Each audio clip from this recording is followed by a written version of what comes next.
Hey Nick, how you doing today? Doing great, Dave. How are you? I'm doing well. You ready to record another episode of the podcast? Let's do this. All right. So kind of a funny topic today, in a way, because it's not something we normally would like to talk about. But you know, good old Bernie Madoff. Yeah, Everybody remember? funny in a not so funny way, right? Right. And the inspiration for today is a couple years ago, I had a client when he was becoming a client say to me in the middle of talking about what being a client meant, this is all good, but how do I know you're not just like Bernie Madoff? And, it's a question in this business we all, face in some form or another, and we'd like to ignore it. But the fact of the matter is bad actors exist, and we live in a business based on trust, right? Absolutely. So, what we're going to talk about today is just some basic due diligence things that investors can do to make sure that the financial planner or broker or advisor that they're working with is not a Bernie Madoff. Yeah, absolutely. Just some, basic stuff that everybody should be doing and paying attention to. Right. Right. And I guess, it has been a while, so we should probably, maybe there's some folks out there that don't remember that Bernie Madoff was the head of the NASD and ran a huge investment company and managed to, over the course of 30 or 40 years, steal about $65 billion was the estimate from the Justice Department. Yeah, and it's, that was a crazy story and one that I think everybody really heard about. But oftentimes, we hear stuff all the time about even local Mm-hmm. financial planners that are running similar schemes or getting into similar trouble Right. on a Right. regular basis. So that Bernie is obviously the most recognizable, but it happens far too often. Right. So here's just a couple things to keep in mind. And again, we should probably also say at the beginning, nothing's foolproof. So, um, we're going to give you some ideas and things that can help, and we'll go from there. The first thing I would point out to folks is that you can go to a website called brokercheck.org, and that's the government's repository for licensing and registration. Mm-hmm. And covers brokers, but also investment advisors, and records their registrations and shows that everything's up to date. Yeah, so kind of what you're looking for there is one, if you are putting your broker, the financial planner that you're working with, if you put their information in there, they should have a record. They should show up. So if they don't show up, that's kind of a little bit of a red flag, because if they have license or if they're licensed to do the work that you are more than likely engaging with them on, they should show up here. But also not just that they're there and that they have licenses, but also what's their business history? Has there been any complaints? So who have they worked for in the past? Are they currently listed as working for the company that they told you that they were working for, or are they currently listed as no longer in the industry or have been banned or barred? That's obviously a big red flag. Right. But also some of the complaints. So, it will show you if there's been a complaint filed, and there will be some sort of resolution to that complaint, whether it was fines, whether it was unfounded. And it's not necessarily that your broker shouldn't have anything that shows up. There might be one or two off complaints that have filed that were unsubstantiated, but that gives you the ammo to go back to your broker or your advisor and say, hey, what's this all about? So they can explain it, and so that you can make sure that it makes sense in moving forward and continuing to work with them. Yeah, that's a good point. I've known at least two folks in my career who had complaints on their licenses that were mostly unfounded, or at least there were two sides to the story. But it does make a good starting point for that conversation anyway. The other thing to point out is that the actual licensing and credentials, aren't as important as looking for, that there's consistency in their record and not complaints. And because there's different registrations and different licensing based on what your role in the industry is. So, for instance, you and I both would show on our broker check that at one time we were Series 7 licensed because we acted as brokers for a brokerage firm back in the day, and we no longer have those licenses. So it shows on there that we did it one time and now we don't, but we don't need them anymore as registered investment advisors. So the actual licensing is more about the role that the person plays than, and don't be too caught up in which licenses are for which, because they're probably appropriately licensed for what they're doing. Right, absolutely. And that just gives you information as the consumer to go out and ask the questions, right? Like I would welcome somebody to come and ask me, why don't you have your Series 7s anymore? Why did you give that up? Because there's a logical explanation. We don't need it anymore. We don't do brokerage. We don't sell things, so we don't need it anymore. Well, that makes sense intuitively. Where, if somebody had a different answer that maybe didn't make sense, then that's kind of a red flag that you need to maybe do some more digging. But and all of this too, and it'll probably come up a couple times, but if you're not sure about something or something doesn't seem right, ask questions. Don't feel like it's that you should know exactly what licenses a broker has, because there's literally probably 100 different licenses that are potentially out there, and if you start throwing credentials on top of that, I don't even know what they all are. So how could anybody reasonably expect you to ask those questions? It's a great point of for you to go out and get more information from your broker, or if something seems a little fishy, you can go out and do some more research into something. Yeah. And so the second thing that we would recommend people do to check on a potential advisor is look into their credentials. So credentials are different than licensing. Credentials are from an outside certifying agency, usually, such as the Certified Financial Planner Board. There's several different credentials out there.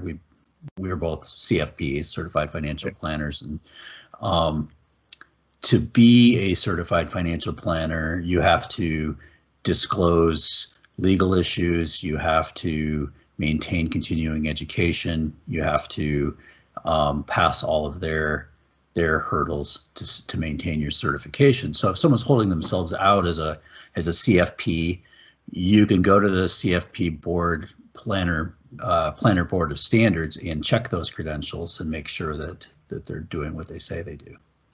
Right. And to that point too, Dave, a lot of times what like the CFP board, for example, has a fiduciary standard. So they're held to a higher standard, which means that you might have a CFP that has a disclaimer or disclosure on their CFP board website, but it might not necessarily show up on the FINRA one, because those things are a little bit different. And so making sure you're checking into those things like that, if they're, and also figuring out what those letters mean, right? Not everybody knows what a CFP means, or a CLU, which is what I have. And there's a lot of different, acronyms and letters behind names. What do some of those things mean? Some of them might not even apply.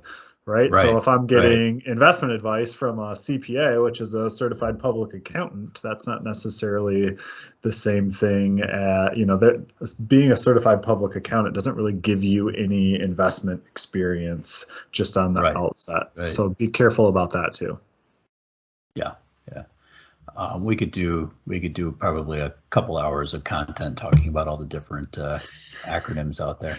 Yeah, and unfortunately, the CPA is an easy one to understand. Most accountants, that next level is, okay, we'll go out and get the CPA. In the financial planning world, unfortunately, there's 20 different ones that all have different merit and all have different standards. And unfortunately, it's not like, hey, I'm a financial planner, so I need to go out and get this. Unfortunately, it's a little bit murkier than that, so you have to dig a little bit deeper. Yeah, we will hopefully have some good news on that in the next year, from what I've heard, from a legal standpoint on requirements. So the next thing that you can use as a check once you are a client is you should get statements from a custodian. And when we talk about custodians, that's the firm that an advisor contracts with, or that a broker is a broker for, whom holds your investments. So Right. here we're talking about Fidelity or TD Ameritrade or Schwab, one of those companies, and they will produce statements that you can either receive via email or you can receive them in hard copy, but they're not coming from your advisor's office. They're coming from some home office somewhere where they're actually recording that there is an account in your name or titled as, maybe your IRA or what have you, but that is your account and what the holdings are in that account. And the reason for that you should have access to a custodian statement is back to Bernie Madoff. I mean, they were producing statements showing one thing while the people's accounts were different than what he was showing them. So yeah, and unfortunately, in this day and age, it's really easy to go out and manufacture a statement and put in numbers. And put your logo on it, right? Sure. We've got people that can do amazing things, and there's all kinds of scammers out there that can create these emails and fake things. And so this is one of those where you want to ask the question of your advisor or your broker, where are my accounts going to be custodied? And it's a little bit unintuitive, right? So if you go to a bank, let's say you go to Fifth Third Bank and you open an account there where your money is held, you're going to get a statement from Fifth Third Bank, and that makes sense, right? If you go to an investment advisor or a broker, like a Shotwell Rudder Bear, we do not hold any of your cash or securities here. It's held at a brokerage.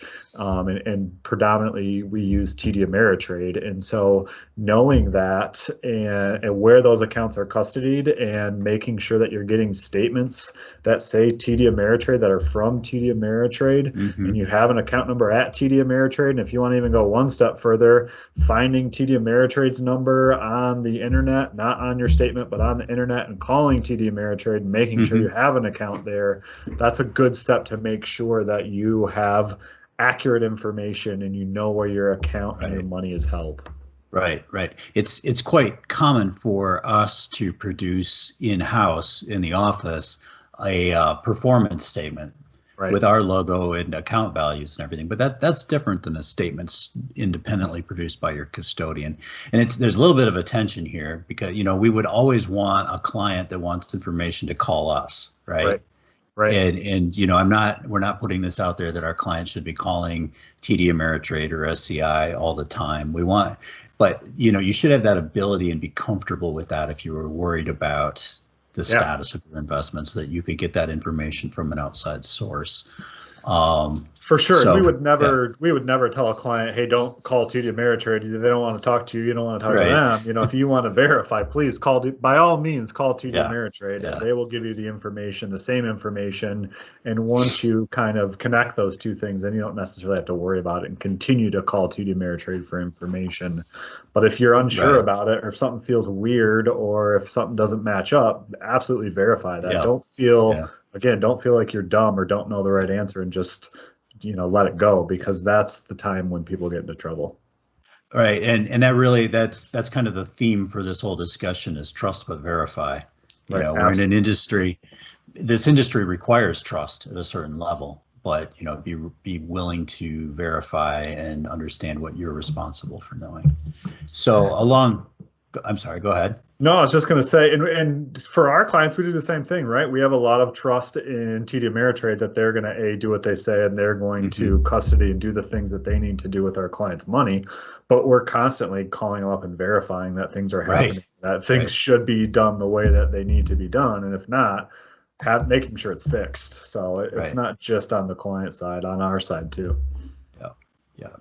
And so the fourth point to make is, in addition to your statements, you're going to occasionally get transaction confirmations, distribution notices. And one thing that some custodians do that I really like is once a year they send out a notice of what bank accounts are linked to your investment account. And because that brings to your attention as the client, hey, there's a bank account that's attached to my investment account that isn't mine. Now, most of the time when we find discrepancies, it's because an account was closed or, somebody changed banks and didn't tell us. Right. But, it's kind of a double check that, hey, someone else's account is linked to my investment account. Why is that? And so pay attention to those and watch those transaction confirmations. Yeah, absolutely. And with the bank links, and I don't think everybody is necessarily aware of this, but it should only be your bank account, right? So your advisor should not have their bank account linked to your account. Fees get processed. If you're paying fees, they get processed through TD Ameritrade, and TD Ameritrade credits that. It doesn't go directly to their bank account. So it should only be your bank accounts. There's no reason why anybody's bank account but your bank account that you're transferring money to should be linked to your account. So definitely be aware of that, and making sure that you are, following the statements and the transaction confirmations, but also, and a lot of people might not like hearing this, but the best way to keep up to date on this stuff is to have electronic access, because then you can see it in real time, because you're only getting a statement once a month, and your transaction confirmations come a couple weeks after the transaction. So the more in tune you can be with it, if you think something funny is going on, and verifying through electronic, the best way it is to keep track of those things. Yep. And don't be afraid to ask. Absolutely. And another point along the lines of discussing custodians is, if you're depositing money to your investment account, your check will be made out to that custodian. It won't be made out to Shotwell Rutter Bear or XYZ financial planning firm down the street. It will be made out to TD Ameritrade for the benefit of you, or Fidelity for the benefit of you. Right. And the only time a check should be made out to an advisory firm is if you're paying a fee, paying an invoice separate from the investment account. Absolutely. And to take that one step further, because a lot of people aren't writing checks anymore, they're doing electronic transfers. It should show up on your bank account as, hey, this money went to TD Ameritrade. TD Ameritrade should be, or whatever your custodian should be, the name that shows up for that electronic transaction, whether it's an ACH or a wire. It should not be your investment professional's name or information or company. It should be the custodian. Right. And the last thing is a little more subjective, but does the performance that you're being told that your account has gotten, does that make sense? Right. If your performance reports, or if your advisor is telling you that your account did outstanding at a time when the markets and the economy have not been outstanding, take a closer look at that. Because a good money manager may beat the market occasionally, but they won't beat it consistently, and it won't be by large amounts. Right. So. Yeah, trust but verify, right? So, if your account's up and the market's down, and the separation of that, how much is your account up versus down, and what are you knowing kind of generally what are you invested in really helps that. And if you're not sure, ask. And if you're getting the same answer from your investment person and it just doesn't quite ring true, maybe have somebody verify and ask somebody outside of that office would be a good step with that. But yeah, that's where a lot of people get in trouble. Just, hey, everything keeps going up, so it's good. I don't have to worry about it, right? Trust but verify. So if everything goes up 6% every year, unless you have something fixed that's giving you a guaranteed rate of return, which by the way won't be at 6%. But, and so if that doesn't make sense to get consistent, the same performance every single year and the same performance up every single year, unless you're in something, that's fixed or guaranteed. So make sure that you check those things. Make sure that you verify some of that. Right. And it's not and don't be afraid to be wrong, right? So, a lot of clients right now that are opening statements are going, hey, the market did pretty good this year. That seems a little bit strange because, the economy, we just went through a global pandemic. And so, yes, that is in fact somewhat true. The market did have a pretty good year despite the global pandemic. And you can verify that by looking at what the S&P 500 and the Dow Jones has done this year. So you can start to kind of put the pieces together. Right, right. And circling back to our friend Bernie Madoff, that was one thing that came out after after he was arrested, is a lot of other investment managers going, yeah, the way he was saying he was invested just did not fit at all with what the performance was showing. So it's not easy to ask an end user, a client, to understand or to be able to verify that. But it's basically, does it pass the smell test? Right. Does it seem to make sense? Absolutely. So again, nothing's foolproof, but here's a few tools we hope will help. I like to put this stuff out there, not to undermine trust, but to hopefully build trust by showing folks that there are ways you can try to sort out the bad actors from the good. And 99.9% of people in this industry are on the good side. It's those big loudmouth cases that get the attention and spoil it for everybody else. Right, and what we learned today: trust but verify. Right, and what I would tell you is, if somebody wanted to verify something that we were doing, we'd be happy to show them. And if you have a bad apple, chances are, if you try to verify something with them, they're either going to get upset or they're going to push you in a different direction. So be very wary of that too. Yeah. But yeah, great advice, and stay safe out there, and don't be afraid to ask questions. I think is another big one too. So hopefully this is helpful, because it's rare, but it happens, and you certainly don't want to be in one of those spots. So right. Well, thank you, Nick, and I will catch you next time. Sounds great, Dave.